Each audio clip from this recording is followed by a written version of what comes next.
नमस्कार साथियों। पूरे देश में वन नेशन वन इलेक्शन की चर्चा जोरों पर है।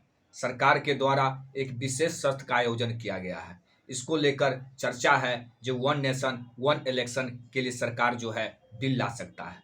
सरकार ने इसके लिए एक कमेटी का गठन किए है।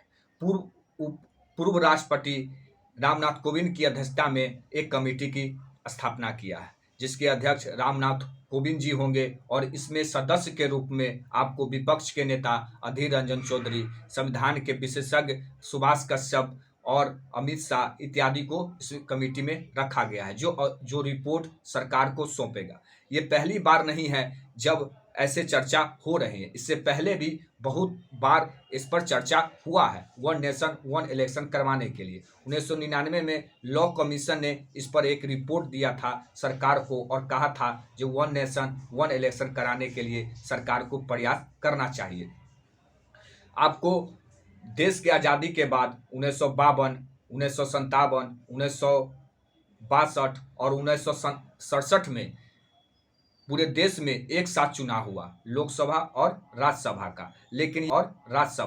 लेकिन ये क्रम टूट जाता है। आपको 1957 में केरल में कम्युनिस्ट पार्टी का सरकार रहता है, वहाँ पर उसको विधानसभा को भंग कर दिया जाता है। फिर आपको व्यापक रूप से 1967 के बाद ऐसा क्रम टूट जाता है और लोकसभा और विधानसभा का चुनाव अलग अलग होने लगता है। इसके कई कारण हैं। बहुत सारे विधानसभा को भंग कर दिया जाता है, जिसके कारण से ये क्रम टूटता है। अब सरकार का कोशिश है जो वन नेशन और वन इलेक्शन कराने के लिए। इसमें जो महत्वपूर्ण तर्क दिया जाता है, ऐसे कराने से सरकार का खर्च जो है चुनाव कराने का वो कम पड़ेगा और बार बार जो आपको आचार संहिता लगता है उसको विकास करने में आपको रुकावट पैदा करता है।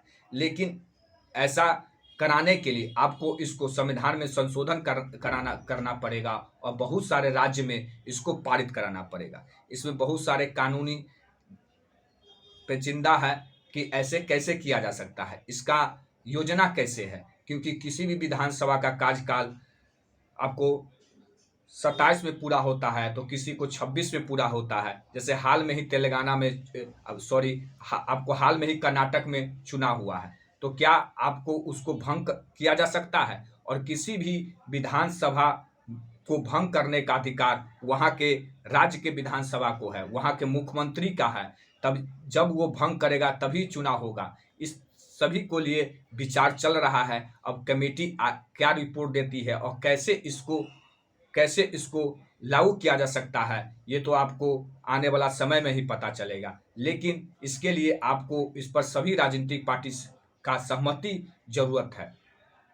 तो आपका इस पर क्या राय है, आप कमेंट बॉक्स में जरूर बताइएगा। नमस्कार।